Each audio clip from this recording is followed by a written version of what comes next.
નમસ્કાર, શો ટાઈમમાં આપનું સ્વાગત છે. ભાવનગર અમદાવાદ હાઈવે પર આવેલ નિરમા ચોકડી પાસે ટ્રક અડફેટે ખોડિયાર મંદિર પગપાળા દર્શન માટે જઈ રહેલા પદયાત્રીનું મોત નીપજ્યું હતું.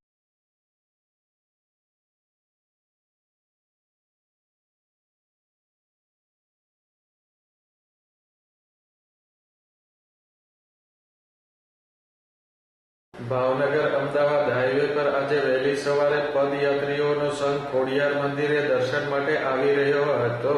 આ સંઘ નિરમા ચોકડી પાસેથી જઈ રહ્યો હતો ત્યારે પૂરપાટ ઝડપે આવેલા ટ્રકે પદયાત્રી દિનેશભાઈ ચંદુભાઈ પરમારને અડફેટે લઈ ગંભીર ઈજા પહોંચાડતા દિનેશભાઈનું મોત નીપજ્યું હતું.